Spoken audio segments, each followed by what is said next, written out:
మనం దేవుని సన్నిధిలో లోకములో ఈ విధంగా పోటీ తత్వముతో పోటీ రంగంలో మనం జీవిస్తున్నాం. మనుషులు ఈరోజు మనందరికీ తెలుసు ఏంటి, మన జీవితంలో బ్రతుకంటే పోటీ రంగం అయిపోయింది.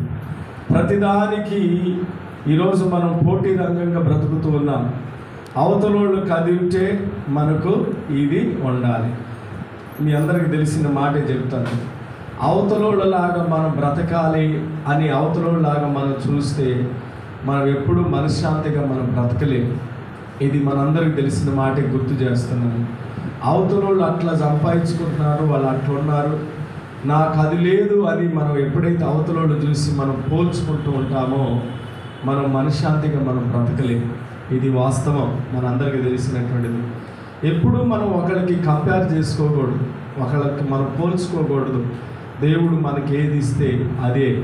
ఒకవేళ పై స్థితిలో ఉంటే ప్రభువుకు మహిమ. ఆయన ఏమంటాడు, పౌలు గారు ఏమంటాడు, నేను కలిమిలో ఉండటము నేను నేర్చుకున్నాను, నేను దీన స్థితిలో ఉండటము కూడా నేను నేర్చుకున్నాను అంటాడు. అసలు నిజమైన ఆశీర్వాదం ఏంటో తెలుసా? బైబిల్లో ఏముందో తెలుసా? బైబిల్లో యాకోబు రాత్రంతా ప్రభు దగ్గర పెరుగులాడాడు తన జీవితంలో. నువ్వు నన్ను ఆశీర్వదించయ్యా అని ప్రార్థన చేశాడు. యాకోబు రాత్రి అంతా పెరుగులాడని ఆశీర్వదించమన్నాడంటే అక్కడ ఆ ఎబ్బేగు రేవు దగ్గర ఆయనకు భార్యలు ఉన్నారు, పిల్లలు ఉన్నారు, ఆస్తి ఉంది, ఇంకేం ఆశీర్వాదం? ఆయన ప్రార్థన చేశాడు అంటే నేనంటాను అక్కడ దేని కొరకు ఆయన ప్రార్థన చేశాడంటే మన మనసులో ప్రశాంతత కలిగి ఉండటమే అదే ఆశీర్వాదం. ఆయనకి ప్రశాంతత లేదు, నెమ్మది లేదు, సమాధానం లేదు. ఈరోజు మనం ఆశీర్వాదాలంటే మన జీవితంలో సమాధానంగా ఉండటమే ఆశీర్వాదం. కాబట్టి ఏ వ్యక్తి అయితే దైవ భయం కలిగి ఉంటారో, ఏ వ్యక్తి అయితే అందరికంటే ఎక్కువగా నేను భక్తి చేయాలని ఆశ కలిగి ఉంటారో, దేవుడు వారికి ఏమిస్తాడో, ఏ స్థితిలో దేవుడు వారిని ఉంచుతారో నేను కొన్ని మాటలు మీకు బైబిల్లో గుర్తు చేస్తాను. చదువుదాం చూడండి. దేవుని వాక్యములు యెషయా గ్రంథంలో నుండి. ఐశ్వర్యము ఏమండి ఏంటంటే యెహోవా భయము వారికి ఐశ్వర్యము. మనకు ఐశ్వర్యము అనేది దేవుని యందు భయము భక్తి మనం కలిగి ఉంటేనే మనకు ఐశ్వర్యం అండి. రాత్రి చాలా విషయాలు ప్రభు మనతో మాట్లాడాడు. మనం ఎట్లా ఉండమని మాట్లాడాడు దేవుడు? మనము ఆత్మ పూర్ణులై ఉండాలి. మనం ఏమంటాడు? ఇదిగో మీరు మద్యమందు మత్తులై ఉండకుడి. మా ఎవరైనా తలకాయ పెట్టి నిద్రపోతున్నా స్వార్థం గారు ఉండకుడి. దాని యందు ఏముందంట? దుర్వ్యాపారము ఉంటుంది. దుర్వ్యాపారం అంటే నష్టం. రాత్రి మీకు చెప్పా, తాగినోడు ఎట్లా కూడా చెప్పా, విన్నారు కదా? చెప్పండి ఒకసారి, 2 సార్లు 2 మాటలు చెప్పండి. 4-5 చెప్పా. దాంట్లో తాగినోడు ముందు నడక మారింది,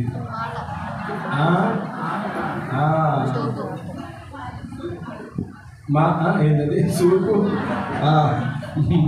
మాట మారింది, చూపు మారింది, నడక మారింది, పని. ఇప్పుడు తాగినోడు కంప్యూటర్ కనుక ఇంటర్నెట్ చేస్తాడా? ఇంటర్నెట్ దాన్ని కంప్యూటర్ని లీడ్ చేయగలుగుతాడా? వాడు ఎటో నొక్కుతుంది, పని చేయలేదు కదా. అంటే పని మారింది. తర్వాత ఇంకేంది?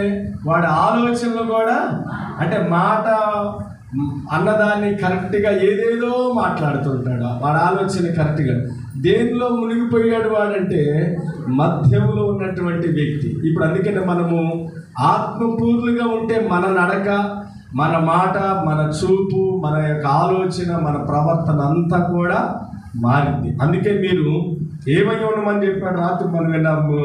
మీరు ఆత్మపూర్ణులై ఉండండి, ఆత్మపూర్ణులుగా మీరు ఉండండి అంటే మనం ఎప్పుడైతే ఆత్మపూర్ణులు అనే మాటకి ఇంక కొద్దిగా వివరణ 2 మాటలు చెప్తారు.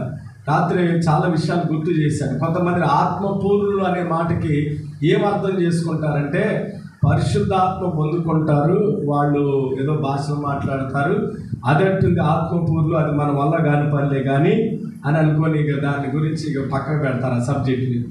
అయితే అది ఆత్మ నడుచుకోనండి.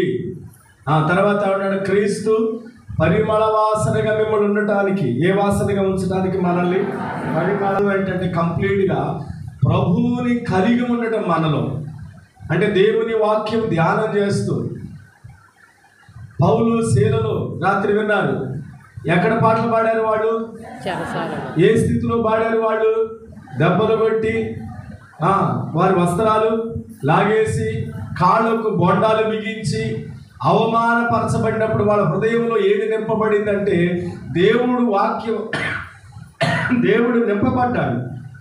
దైవికంగా వాళ్ళు పరిపూర్ణ అయిపోయారు. అంటే ఆత్మ వరాలు వేరు, ఆత్మ నింపుదల వేరు. అందుకని మనం ఎప్పుడు కూడా దైవ సంబంధమైన మనసు కలిగి ఉండాలి. నువ్వు ఆఫీసులో పని చేస్తున్నావా, వ్యాపారం చేస్తున్నావా, లేకపోతే నువ్వు ఏ పనికి పోతున్నావు, ఎక్కడున్నావు, నువ్వు దేవుని గురించినటువంటి ఆలోచన నీ మనసులో ఉండాలి. ఎప్పుడు దేవుని స్తుతిస్తూ ఉండాలి. నువ్వు మాట్లాడే మాటల్లో, నువ్వు చేసే క్రియలు అన్నింటిలో కూడా దేవునికి మహిమార్థంగా ఉండేటట్టుగా అక్కడ నువ్వు ప్రవర్తించాలి. అది నీ మనసులో ఉండాలి ఎప్పుడు కూడా. అదే ఆత్మపూర్లుగా మనం ఉండటం. దైవ భయము, అదే అందరికంటే దైవ భయం కలిగి ఉన్నాడు హననీయ అనేటువంటి ఆయనకి ఉన్నత స్థానాన్ని ఇచ్చారు అక్కడ. కాబట్టి ఇక్కడ యెహోవా భయమే చెప్పండి వారికి ఐశ్వర్యం. యెహోవా భయం ఏంటంటే వాళ్ళకి ఐశ్వర్యం. దేవుడు భయం భక్తి కలిగి ఉంటే నీ వ్యాపారం దేవుడు దీవిస్తాడు. బైబిల్లో మీకు చిన్న ఉదాహరణ చెప్తా. బైబిల్లో అబ్రహాము కుమారుడైనటువంటి ఇసాక్ అనేటువంటి ఆయన ఉన్నాడు. ఇసాకు ఫిలిస్తీన్ల దేశంలో ఆయన వ్యవసాయం చేసేవాడు.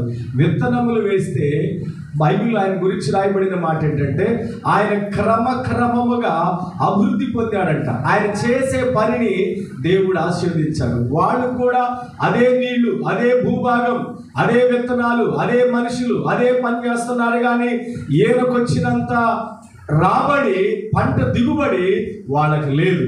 ఈరోజు నువ్వు దైవ భయం కలిగి భక్తి కలిగి ఉంటే నీ వ్యాపారం సేమ్ నీలాంటి వ్యాపారం అవతలోడు చేయొచ్చు, నీలాంటి పనులు వాళ్ళు చేయొచ్చు, నీలాగనే వాళ్ళు కూడా కష్టపడొచ్చు. కానీ వాడు పడ్డదానికి నీవు దేవుని భయం భక్తి కలిగి ఉంటే నువ్వు చేసే కష్టార్జితం నిశ్చయముగా నీవు అనుభవిస్తావు, నువ్వు దీవించబడతావు.